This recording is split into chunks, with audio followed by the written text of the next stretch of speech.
we can start with you on the stakeholders forum, on the economic forum. The basic question that is coming up is, and as I put in my introduction, that what your critics are saying literally is this, that the people of Ghana give you a job. You advertise yourself as the best expert professional to fix the economy. They give the job to you, and they don't take the other bidders or competitors. They give the job to you. Now, midway, you are asking them to come and supply ideas to assist for you to be able to do the job well. And yet you insist that you are not bereft of good ideas. How do you defend that position? Samson, once again, I think that if anybody holds that view, that is an oversimplistic way of putting such a national issue across. Okay, why do I say it's oversimplistic? Something in 1997 in North Carolina, under the government of arguably one of the best American presidents in recent time, Bill Clinton, who saw about the transformation of the American economy. He moved America from a hugely deficit-run economy and actually got them budget surplus during his term in office. Okay, after the economic mess that had been created by Bush Sr. Bill Clinton in 1997 in North Carolina held a national economic dialogue with stakeholders from across the political divide and economic kingpins of the American society to look at how they could build a long-term economic model for the American economy. This is supposed to have been one of arguably the best performing presidents in terms of the economy of America. In 2002, in Ghana here, Honorable Asamoah Boateng led what was called a national economic dialogue under the government of President J.A. Kufuor. At that time, they sat with stakeholders to build a consensus plan for this country. Was Bill Clinton bereft of ideas? Was J. Kufuor bereft of ideas when they held the national economic dialogue in this country? People tend to forget some of these things so soon. Today, because it is John Dramani Mahama, he is bereft of ideas. Look, you have the same people who always speak and say, it is important for us to have a national development plan that all political parties will work towards. We talk about the Asian tigers. So many times when people want to make international comparisons, they compare Ghana with Malaysia and say we all gained independence in the same year. What has been the way Malaysia has gone? This is the official communication from government that the forum is supposed to be on the theme changing the narrative, building a national consensus for economic and social transformation. And then it goes ahead to say it's going to be 4 days in Akosombo, and then it is to seek to achieve consensus on policies, strategies, and measures that are required to accelerate Ghana's transition from a lower middle income nation to an upper middle income country with a sustainable path of development that will guarantee improvement in the quality of life for all Ghanaians. And here are the participants. Major contributors at the forum would include former finance ministers, former governors of the Bank of Ghana, eminent economists, political parties, and parliamentarians, business leaders, economic policy makers, as well as representatives of trader associations, development and social partners, civil society organizations, and members of academia, as well as senior citizens. So they will be at this forum, they will share their views, and these views are supposed to be aggregated and used as a recommendation to guide the way forward. Is that what it is? Yes. You see, if I have had opportunity to see a list of invitees. Okay, you have from the former governors of the bank, you have Mr. Paul Akwa, you have the sitting governor of the bank and his 2 deputies. From Ministry of Finance, you have Honorable Yawa Safo Mafo, you have Mr. Kwesi Botwe. You have a whole gamut. You have Ghana Union of Traders Association. Yeah, I've gotten that. You have all of those people coming in. Now, what we want to do is to sit down at Akosombo, have a dispassionate, non-partisan And what I'm saying discussion. is that the contributions Yes. will be documented, and there would be A communique will be communique issued and post- recommendations for how to manage the economy going forward. For what we think is the way to move this economy. That's Okay. why the theme is changing yes. the narrative. Because Yes. right now, okay, the narrative so now, is now partisan. get me here. What I'm interested in is it not a case, I mean, a bit preposterous? Are we not putting the cart before the horse? We have, what do you call it? We have the budget, okay, which is already in motion. Sure. We are also aware that government has submitted some document to the IMF, you know, stating our position of whatever it is. For example, when these recommendations come, for example, if they suggested that the president's free SHS policy is not the best way to go, if they suggested that free sandals is not the best way to go, will it change? Well, you see, Would the government abandon that? We are discussing the economy of this country. And when you talk about the economy of this country and changing the narrative and building a national consensus, we're not looking at free SHS, free sandals program, or free uniform program. We're looking fundamentally at the structure of our economy.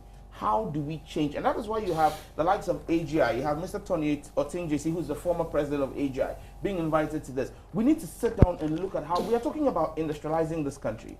It's going to be the way to move our economy. You understand me? Other economies that have grown in leaps and bounds, okay? Take China, for example. Over 30 years, what was the transformational agenda that brought China? It wasn't about necessarily about whether they had a free education policy or not. It was about the fundamental structure of their economy. We have an economy where we import everything we use. We go as far as importing bread from France and we live from China. Okay? As we sit now, pathetic. Very sad situation. So what do we do to right the structure of our economy? How do we add value to what we are producing? Today, a ton of processed cocoa powder. Mr. George, my question is, will the recommendations change the NDC's manifesto on the economy? It needs not change the manifesto. The NDC will work, just like any other government that comes into office, will have to work towards this national plan. If the outcome calls for amendment of your manifesto's position on the economy, will that happen? If the outcome, and it may not happen, but if it's extreme, if the outcome was that the manifesto ought to be abandoned and then this particular outcome be pursued, will that happen? Something like you rightly put at the beginning, you said preposterous as it may sound, okay? I think it's preposterous that our entire manifesto will not fall in line with a certain national plan for this country. That manifesto got us majority votes. It then means that is the way many Ghanaians, a majority of Ghanaians think we must go as a country. So if we're going to have a national plan, that is a complete deviation from that, then that's an abnormality. Okay. Okay. So, but let me just round up with this. Let me state clearly that for me, I believe that whatever plan we have, the NDPC is taxed constitutionally with bringing up a national development plan. The NDPC is going to be present at this meeting. We're going to be able to have a consensus plan that will lead the NDPC. And my thinking on this is that whatever document comes out from there, whatever communique comes out from there, is not directly supposed to go straight to the president for him to implement. Right. It's supposed to go to the NDPC for it to be used to couch a national development plan. Right. That subsequently, and you see, you made mention of the budget. And okay, all. so you just to a new budget cycle. Just hold on. This is just at hold the on. right time to help us plan the next budget cycle. We'll return to you on the subject, but some little things. It's a 4-day forum. Yeah. The participants and everybody who is going, is government going to pay for them? I mean, is government taking care of the accommodation, those who need to be there, or transportation? Is government going to take care of that? Do you know? I have no answers to that. Okay, because I was asking because some have suggested that if, for example, the NDPC is charged to do this particular job and that's what they are paid to do, the finance ministry, economic ministry, they are paid to do all of this job, then you are burdening the taxpayer in that regard. But Gabi, 2002. What do you see? Do you agree with those who suggest that this is going to be yet another talk shop? Well, it's definitely going to be a talk shop. I mean, but as to what will come out of the talk shop is the issue. But it is going to be a talk shop. But I think really it is, you know, I once described this government as practicing autocracy. I mean, it's all, they've reduced governance to talk. Talk. You know, a autocratic president running a autocracy. That's basically what it is. It's all talk. And you know, interesting. I have a document here, which I believe Kweku Bako is holding a copy. It's called the Economic and Financial Policies for the Medium Term, prepared by this government on the 14th of April 2014. And in this document, okay, and let me just read the introduction. It says, the government of Ghana has adopted a comprehensive... Prepared by the government for who? For itself, and it's given a copy to the IMF. To the IMF. In terms of its program. Is there a purpose for which it's giving to the IMF? Well, we'll get to it. Okay. You will know why. It says the government of Ghana has adopted... And this was prepared on the 14th of April 2014. Okay. I believe you have a copy. Yes, I do. Excellent. The government of Ghana has adopted a comprehensive stabilization and reform program to correct the imbalances that have occurred in recent years and to lay the foundation for transforming the structure of the economy and safeguard its positive medium-term prospects. Okay? And it tells you, while this policy document sets out Ghana's economic and financial policies for the medium term, it is important to stress that it consolidates policies that country has outlined in the 2013 and 2014 budget. Now, basically, what this government is saying is that it already has and is implementing a program between 2014 and 2017. Okay? So then the question is, what is the purpose of this national economic dialogue? Okay? Because already you have prepared a document which you say it is your program between now and 2017. So what are they going to talk about? Is it your view that this particular program does not admit of adjustments? No, look, you were saying that this is the program. They haven't said to those who attended the National Economic Dialogue is that we have what they call a homegrown policy. Right. That we have this document. So come and let's see how we can improve it. It is not about that. You are already implementing. You said this is the program that you've put in place. You've just prepared it and you are implementing. Why didn't you have this National Economic Dialogue before you prepared this document, which is supposed to be your policy for the next 4 years, 3-4 years? So then I ask myself, if this is not just a PR gimmick of a government that believes in autocracy, then what else is this? It's really, it's mind-boggling. What would be the value? PR gimmick. What would be the value? You know, to like, okay, the economy, we are not able to, we've been incompetent, No, insolvent. that cannot be a PR gimmick. I'm coming. No, but because that certainly does not favor the government. Okay, I'm coming. It's a reality. The reality is that everybody says Nkoye. Okay? All right. But now, let's get everybody talking about it, as if we all know that it is beyond the government. And then we are doing something about it. And we are involving all of you. To me, that's basically what it is. Because you already have a program that you say. You've said it to the IMF that you implemented. And, you know, there's also something strange. And from our sources in the IMF, and government must maybe come out to clarify this. Apparently, the so-called routine consent that every government gives to Article 4 consultations. You know, IMF, they were here earlier, and then they'll come with a report. They haven't received it. It's like it's been withheld. Now, then I'll ask myself, if government is not even willing to share a document prepared by an external body about Ghana with stakeholders, then what's the point in calling the stakeholders to a dialogue? Because really, I wish to know why consent has not been given. So, bottom line to me, government has its program, and part of this program is to retrench workers in 2015. That's also clear in the document.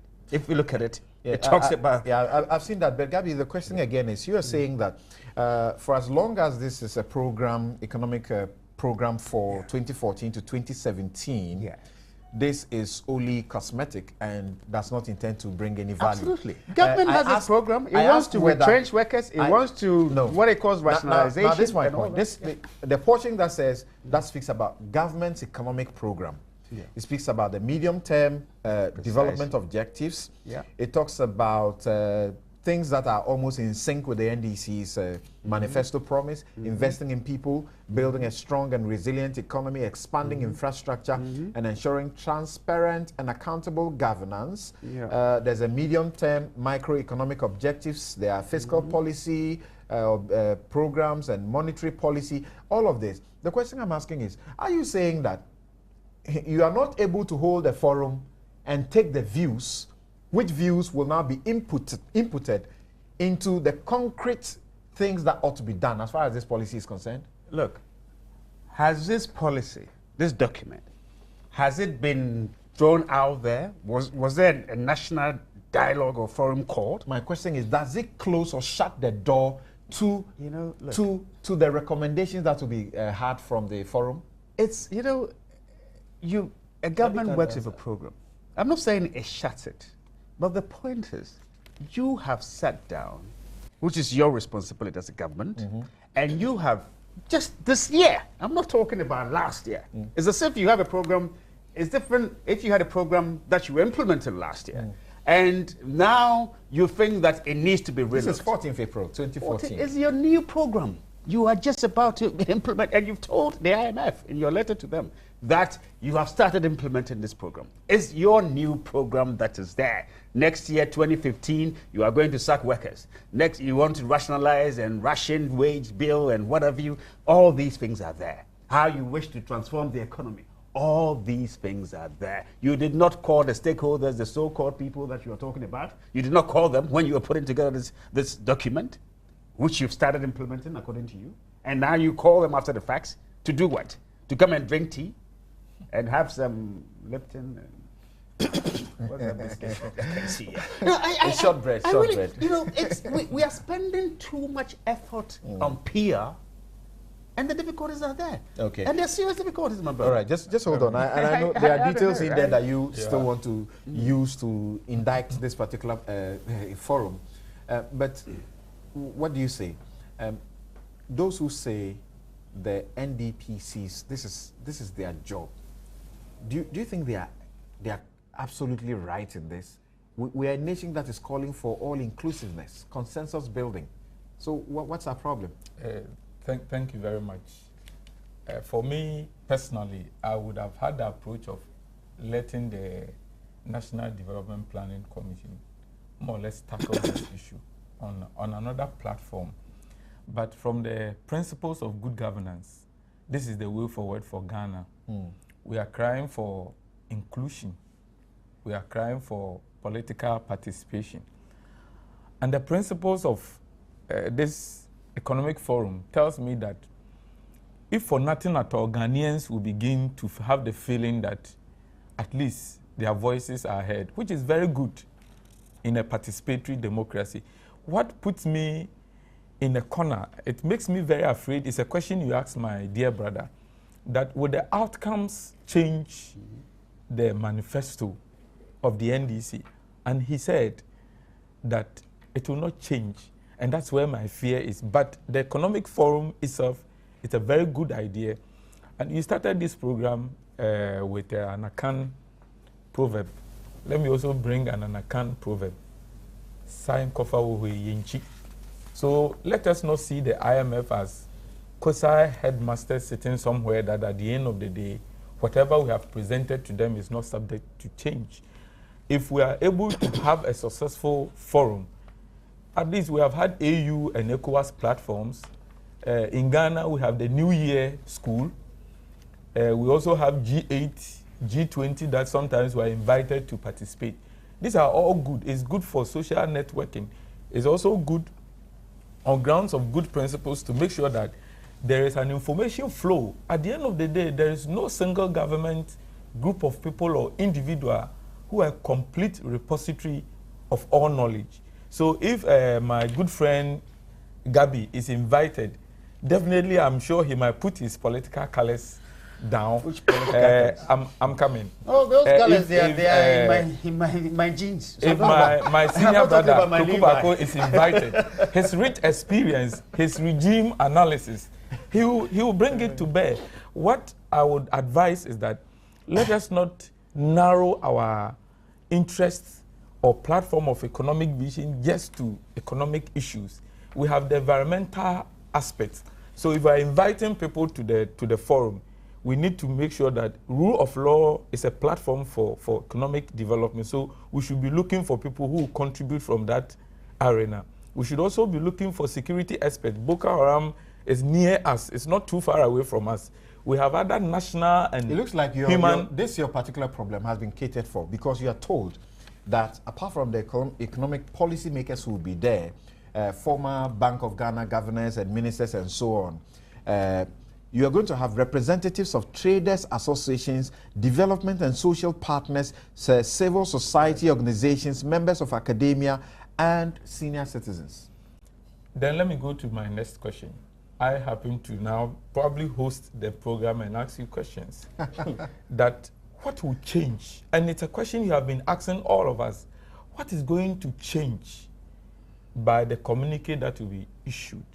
Is it going to give us a platform for change, or it's just another document we just like to dust it and put it on the shelf and enthuse ourselves that we are a country with good human resources and with brilliant ideas here and there? If we're not going to implement it, we should forget about it at all. If we're going to implement it, we should be bold. You see, the winner takes all atmosphere that we have in Ghana is not helping us. So look at the last election. We have virtually half of the voter population not supporting the current president. Does that mean that they don't have ideas to contribute? So the forum gives us all the platform.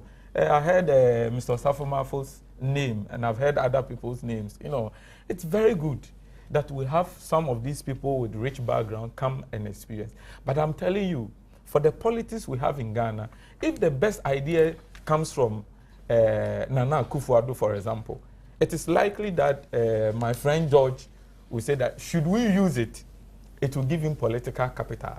If it is coming from the NDC, MPP is likely to say that, look, we could be told that we are bereft of ideas.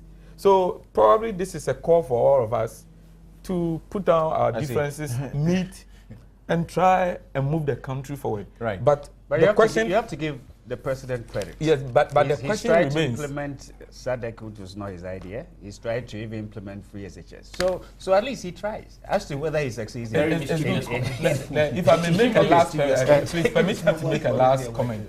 You see, the idea of people participating in such activities itself is good. It entrenches accountability. It gives us an atmosphere of transparency, though it might not be entirely true. It's very good for the people of Ghana to know that, look, we own this country and we have the right to make our contribution. So it's good, and let us move forward with it. Okay. I hope to, probably I'm not invited, but I'll find a way to be there. I see. Thank you very much, Abdul Malik. On the heels of this, just yesterday, the president was meeting with the Council of State that's supposed, mandated by the Constitution, to advise him, albeit he's not obliged, to take the advice. They told him that he should take bold, decisive steps to fix the economy. This should be looked at as one of them. You mean the Council of State? That's correct. Well, they are an advisory body to the president, and occasionally they give the president advice. But you see, I am in principle for the National Economic Forum. First of all, there are precedents to that effect. 1997, a National Economic Forum was held in this country. And that was the first time, you see, this is National Economic Forum at Accra International Conference Center, 2nd to 3rd September 1997, on the theme Achieving National Consensus on Policy Measures for Accelerated Economic Growth within the Framework of Ghana Vision 2020. It was organized by the National Development Planning Commission. Subsequent to... I want the cameras to zoom on this one. Interesting. I'll do my latest archives. Yes, let's go on. Yeah, subsequent to that, Kufuor administration, when it came into office, also initiated what it called National Economic Dialogue. This is the action plan for 2002. They held one 2001, 2002, and 2003. I'm not too sure what happened beyond 2003. They may have held some off and on. Right. And so, endorses my in principle, I am not against it. It's a brainstorming session. You're bringing in people of some expertise, stakeholders in the economic field, to brainstorm and to find solutions. In this document, this action plan under the 2002, you see a lot of recommendations and an action plan and time frames and stakeholders who ought to be those driving the implementation. Some were done, some were not. If you look back today, for instance, the issue of the national identification system, so well elaborated here, we are still today struggling with it. So you can see a deficit there. But to a large extent, some of those things that were implemented did help. The most interesting thing about the 97 one, if you go to the section on VAT, you know VAT had a certain checkered history because of what happened in 1995 with the Kumi Preko series of demonstrations. It was then withdrawn. Now, by 1997, the extra parliamentary opposition that led the anti-VAT agitation were in parliament, and indeed were members of, they attended, some of their personality, high-profile personalities, were members of this forum, or participants rather, of this forum. And if you check the VAT category, you'll be amazed at how they all drove themselves to the center and admitted that fine, this can be done, but this is the conditions that should precedent that should be fulfilled.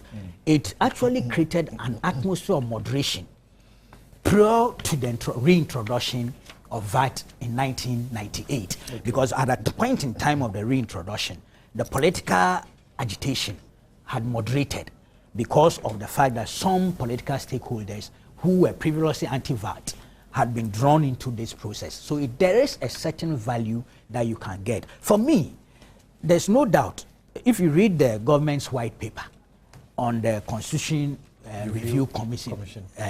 On the National Development Planning, if you permit me. Yes, please go ahead. Whilst the government accepts, that is the nature and character of National Development Plan, whilst the government accepts the Constitution Review Commission's recommendation for a comprehensive, long-term, strategic, multi-year rolling National Development Plan, it does not agree with the Constitution Review Commission that A, the provision for development of the National Development Plan should be entrenched, and B, critical one, the National Development Plan should so developed should be binding on all successive governments and enforceable at the instance of any person or institution.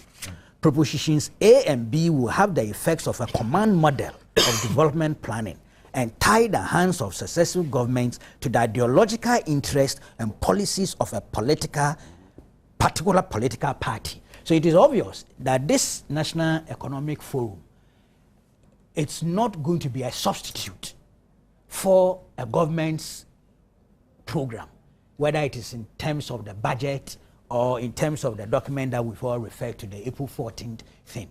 I think the focus, and this is coming from someone who is completely at sea when it comes to economics, should be on the quality of management and the discipline that is missing in our economic performance.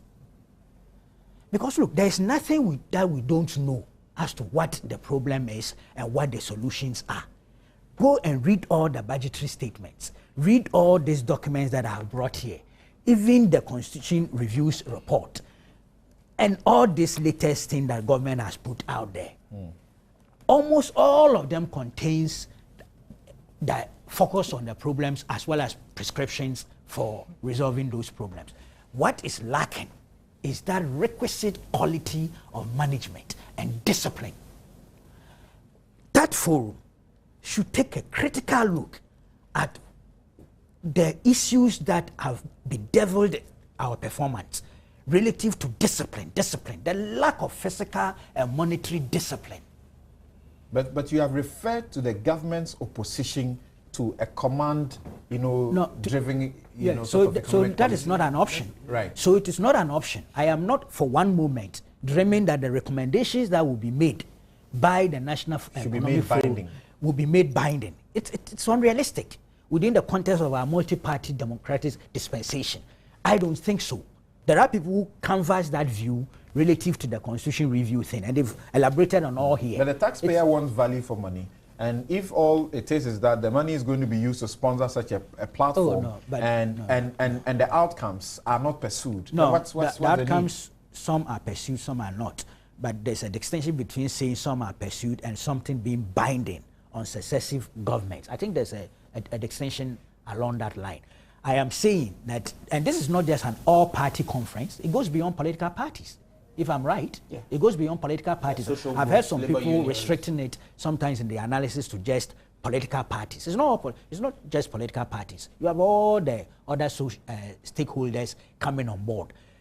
What this indicates is that the economy is either challenged or in crisis or both.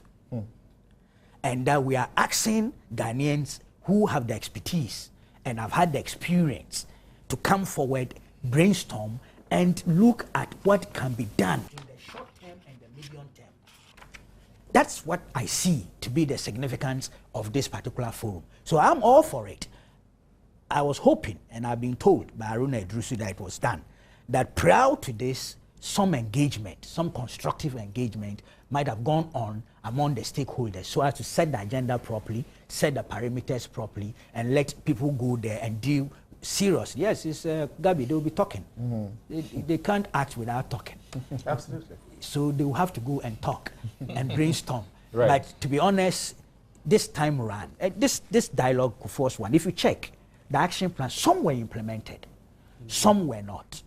We can go back and look at all those things and try and see how best to move this nation forward. So I'm all for the economic forum. Okay. Yeah. So effectively, people in the opposition like Obi Amwa and co, who are saying this is to show that there's a death of ideas, and also that it only goes to demonstrate that the government is incompetent as far as the economy is concerned, is because they have not gone to check the history.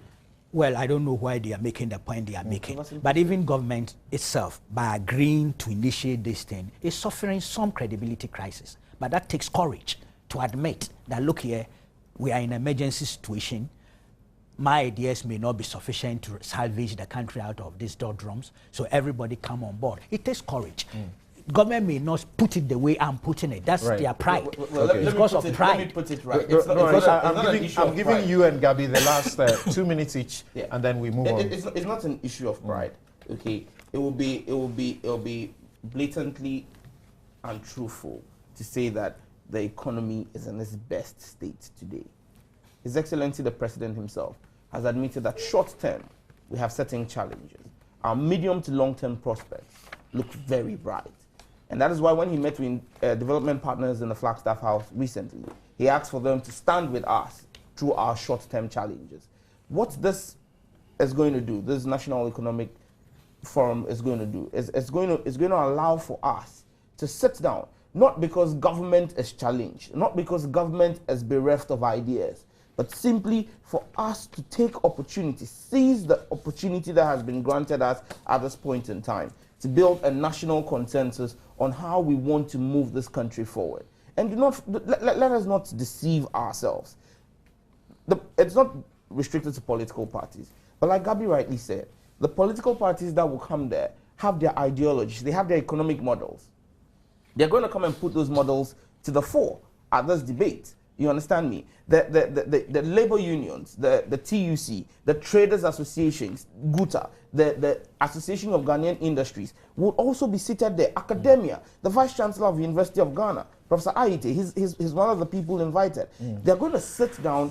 There are rapporteurs from UCC, okay, the University of Ghana Business School. They will sit down and look at all of the propositions that are being made by the political stakeholders. They would factor into all of this final communique the demands and the aspirations of the stakeholders, in this case, the traders associations, the manufacturers, and then we can come up with a policy document that would guide government going forward. Right. As we go into the next budget cycle, okay, which will start in about 2 months' time, for the next budget statement to factor many of the ideas and policies that will come out from this trade forum. So it's not an issue of government being bereft or an issue of government not lacking the ideas. You're stressing and emphasizing. Thank you. Yeah, because it's key. Yeah. Okay, Gabi. Well, You see, I'm not saying that it is a bad idea, but I'm saying that how is this government operating? It's, you know, bringing this forum now is even an indication or evidence of inefficient use of state resources. Like, seriously? And I'll tell you why. Because, you know, Kweku, this is, you said, it's homegrown policy. This is your policy for 2014 to 2017. You already set it out. And when you go to like paragraph 86, government tells you what it's going to do from 2015 about laying off public sector workers and the rest of it. So are we then going to discuss how you are going to do that? Can or they not be told how possibly that is negative, the repercussions at such a forum, and could they not beat a retreat? Is that impossible? So Perhaps that's a question he's saying. Why is it that this document is not available to those who are going to participate? Something that is beside the point Kweku is Okay. making. No, it's the same point. It is beside We the are point. making the same because point. the point he's making is that if government has taken this position and coming out of this forum at Akosombo, a strong case is made that that position government has taken is wrong. Can government not beat a retreat? So the question is that they ought to know before they make that contribution. No, then you want to make one group of people repository of all knowledge. Then there will be no need for a forum. I'm not too sure if you got your question right. But I think Yeah, but obviously, I'm sure they will present this as part of the So I'm saying, documentation. so really, is this forum about government going there to say, this is my homegrown policy for 2014 and 2017? Interrogate it. Or and help give me me or endorse alternatives. Okay, I'll be very Yeah. glad. I'll be I very endorse glad. or Those who have been review. invited, who have my contact directly or would like to share with us, let us know if you have this government policy document with you and how that intends, that will inform what you're going to do. You know, but like Kweku said, at the end of the day, even when you have the policy there, where is the discipline? And it's key. Okay. Because bottom line, we are in where we are lack now. of discipline. We are where we are now because of what? Lack of discipline. Okay. And I'm not Okay, too sure. just a few of your messages, What and the then we forum move will on do to we take a quick break and return to continue with the discussion. Permit me And to there's this direct reaction to some judge that Yeman was said by a citizen, an individual, not the president. So put it in perspective. Too many of you still commenting on the president's speech. Let's talk about the economy, right? Okay. You're just too interested in the speech. I have a number of messages on the speech. They say Erastus Donko has confirmed the Ministry of Information's position. Oh, please. Oh. We have had this interview before you came. I spoke to Erastus Donko on this show. And his difference was Yes, and he said, without mincing words, that what he recorded from the mouth of the president, and I'm repeating my words and his, is the one that corresponds with the Ministry of Information state. So that is not in doubt, okay? That is what he says, right? Okay. Is that not, I thought that would have been Multimedia's position. Multimedia's position. He went there in a multimedia Please. This is news file. Yeah, this is news file, and we have dealt with that and gone and moved forward. Now, that's okay, the difference too he bad. was talking about. Sure. Okay, let me see if I'll get some text messages on that from this. Chum says that, will the Yentie Obia president make use of the National Economic Forum recommendations? Yakubu Musa in Tamale says, Gabi's view on the Economic Forum is an example of chicken dance the president mentioned in Kumasi. Sumani Hamza says, please, Samson, tell the president to concentrate on our economic problems rather than inviting... okay, we haven't got to Boko Haram yet. Go on. Someone sends from a GES. Thank you. Okay, we'll take a break. We'll return to ask very briefly, and gentlemen, try and deal with that for me. Okay. The Heritage Fund. What's the use in waiting to, tap into it in future when we need the cash now? We need